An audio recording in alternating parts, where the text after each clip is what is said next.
looks like a kid's toy. It is. But a psychologist specifically designed it to test the IQ scores of the average human toddler between the ages of 1 and 2 years.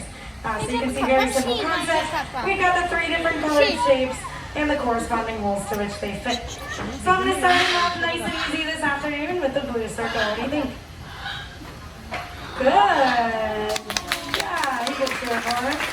And now we'll go to the yellow star. So this piece is a bit more challenging. It's got all these edges. He's got to twist it and turn it to get it to fit correctly into place. We've got our wrists and our fingers to help us, but their beaks do a pretty good job too. And last but not least is the red square. This is definitely the heaviest piece on the board. Good boy. Very nice. So for this next round, I want to challenge him a little bit. So what I'm going to do is shuffle up these pieces and see if he can still get them in the correct spaces. He'll stop me when he's ready. Starting with the star. Very nice, sir. And going for the circle. Nice job. And you save that square for last again. Good boy. So that was still pretty easy for him. So for the last round, I want to challenge him one more time, and I want to show you guys that he is understanding the concept of this puzzle. So what we're going to do is put the pieces in the wrong spaces, and then see if he can follow my instructions. So the yellow star, do you want to put that in the circle or the square? Square? Awesome, thank you. So the square, do you want to put that in the circle or the star? Circle? Perfect, thank you. All right, Leprechaun. You just gotta leave these two where they are and put this one. Okay.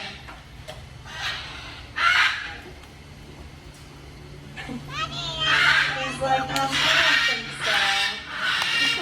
So you can see not the best of following instructions, but he passes that intelligence test. Oh my, Micaiah's even cheering for you. Good job, sir. Very nice. Around our stage, you'll probably notice quite a bit of diversity with them, whether that's in their size or their color, or like Birdie, their lack of color. So that brings up a pretty interesting question, like what exactly makes a bird a parrot? Well, they've all got 3 different physical characteristics that classify them under the scientific order Cetastiform. Parrot is just the common name. Now this is Micaiah. She is a 17-year-old hyacinth macaw. I think she has the best example of that first physical trait of a parrot. Do you guys have any guesses as to what it might be? The beak, yeah. So you can see it's large, it's thick, it's hooked and curved on both the upper and lower mandibles. This serves them really well for their natural diet of nuts and seeds and other vegetation.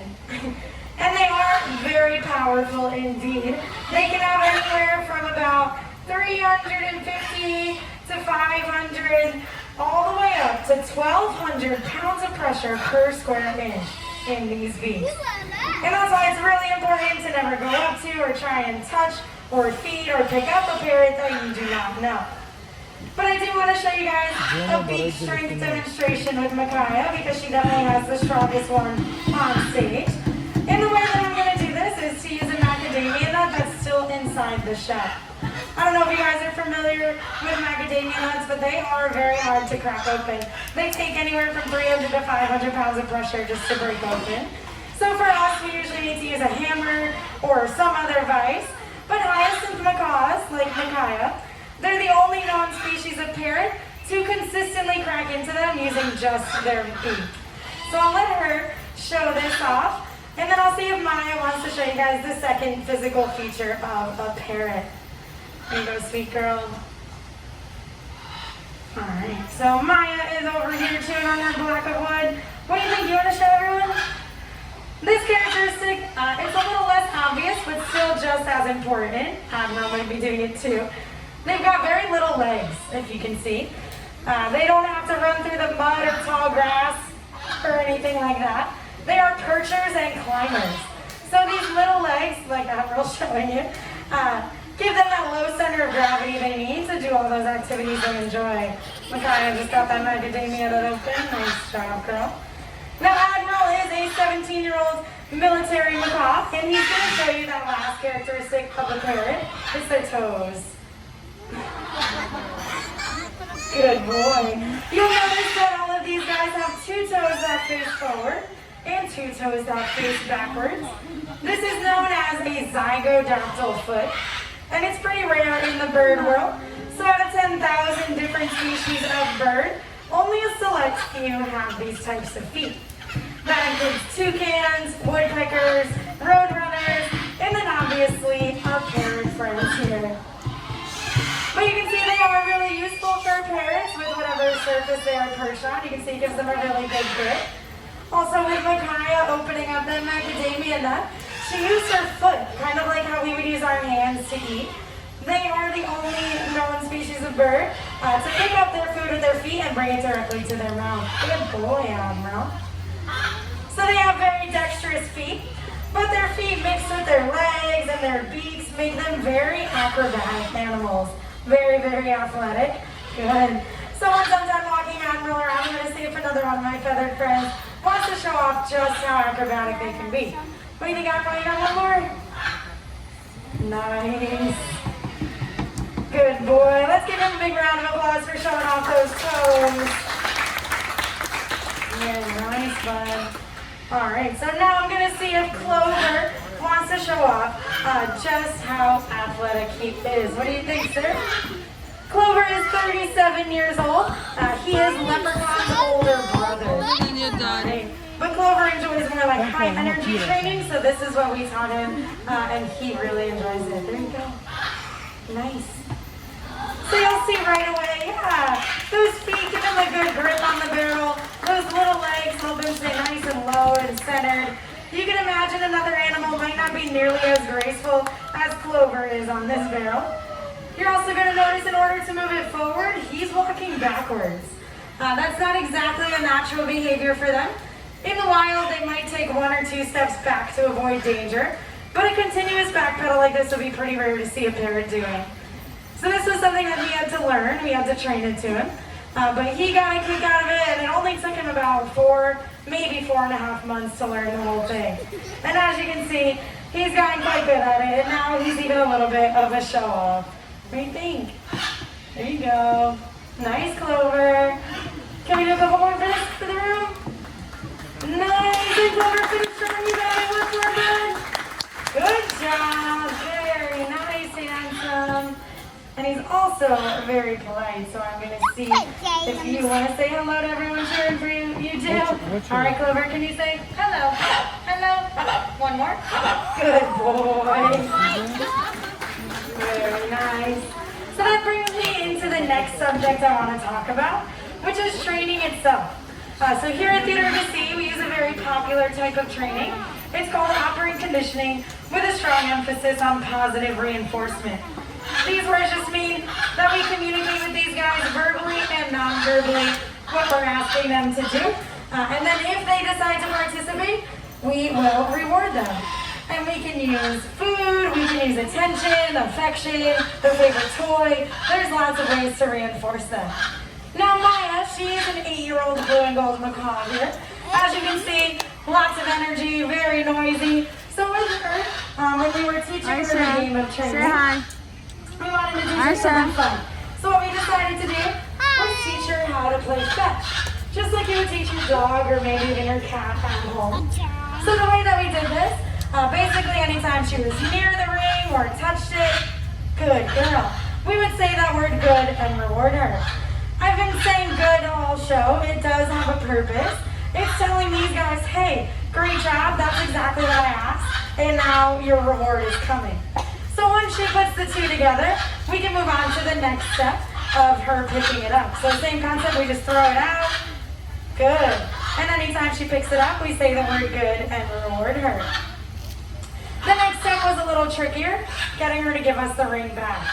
The way that we did this, we waited for her to get bored and drop it naturally. And then we would catch it, say the word good, throw a party, and then a few weeks later, Maya figured out that we were simply asking her to pick up the ring and bring it to her hands. Good girl. And now with Maya, we were able to go the distance, so she can go the whole length of the table now. Good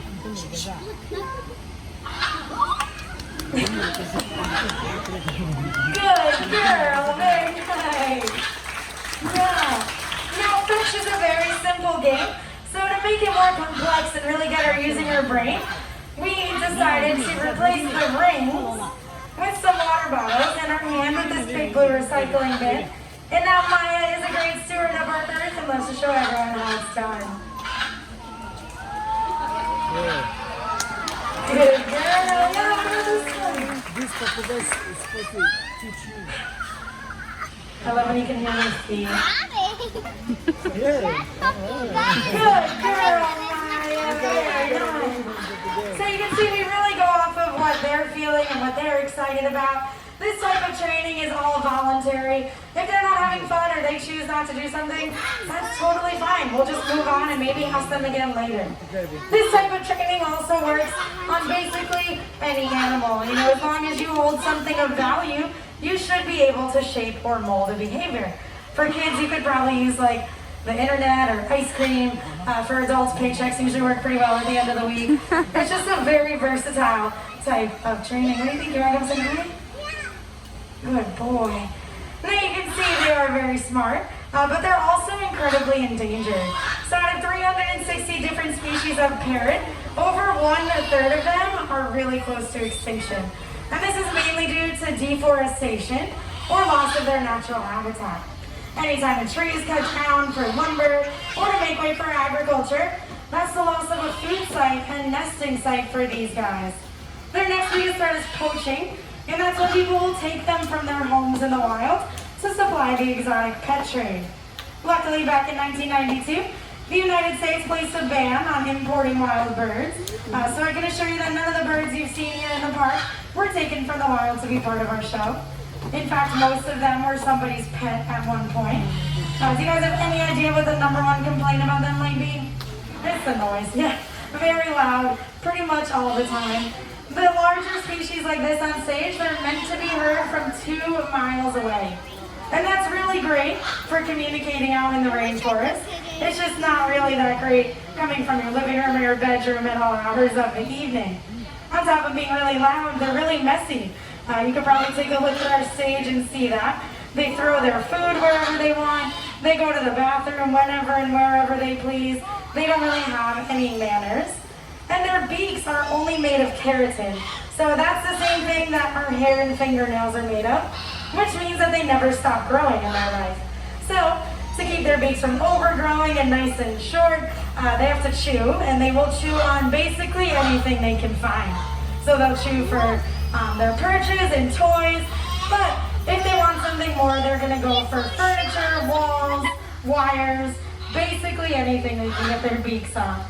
And I'm not saying these things to deter anyone from getting a pet parrot, because they are incredible companions.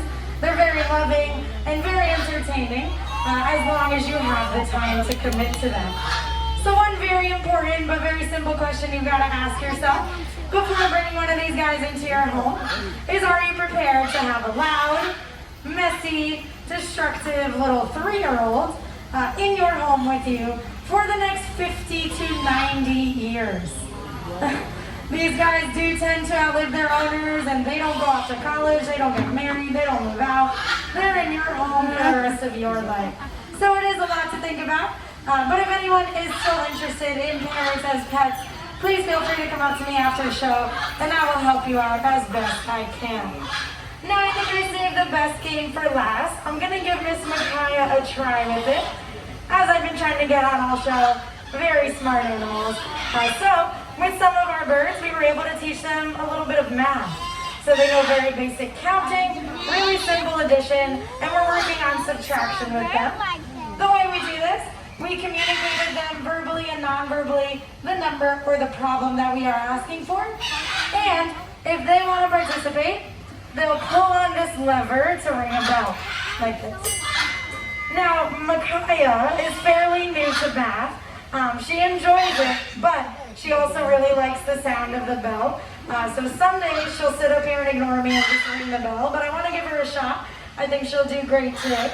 But if she doesn't, we've got Leprechaun, who's a professional at it. What do you think, lady? Can I put this in? I know you're going to ring it. That was very nice.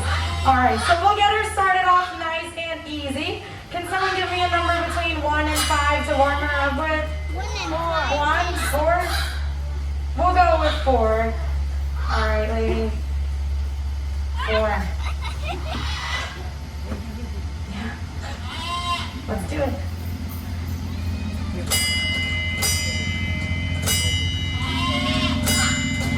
Good girl. Over here. There you go. All right, so now I'm going to put a number between 6 and 10. 9? All right. You ready? Micaiah. Good girl over here. I try and keep her as far away so she's like less tempted when I'm asking her the number. 9. You got it. Let's go.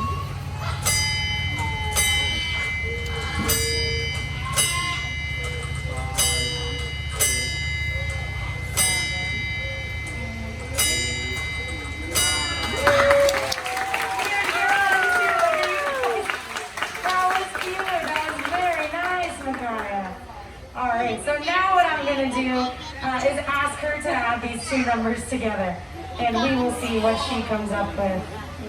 All right, Miss Micaiah, you've got 4 plus 9. How much?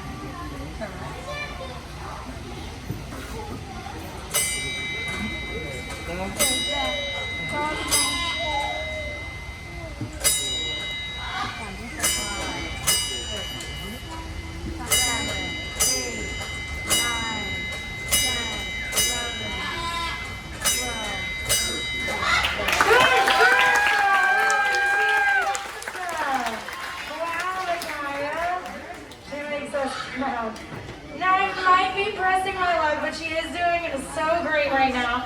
I think I'm going to give her a shot at subtraction. So what we're going to do, we've got, what is it right now, 13? So a number less than 13, but preferably not 9 or 4. 11? Awesome. All right, Micaiah. You like this game, huh? All right. 13 minus, no, close. All right, can I see your hands? Good. Oh my God. 13 minus 11.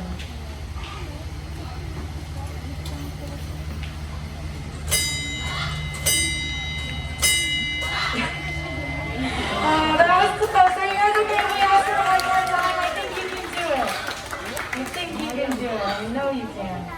All right. God, I know those are your wings. 13 minus 11.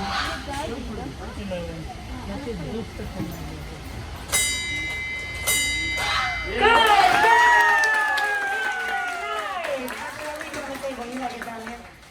All right, so now I'm going to end the show on that fun, positive note because she just did awesome. That does conclude our show, but you guys are more than welcome to hang out and take pictures of them. Just remember not to get too close or try and touch them. But the next stop on your adventure is going to be the dolphin show.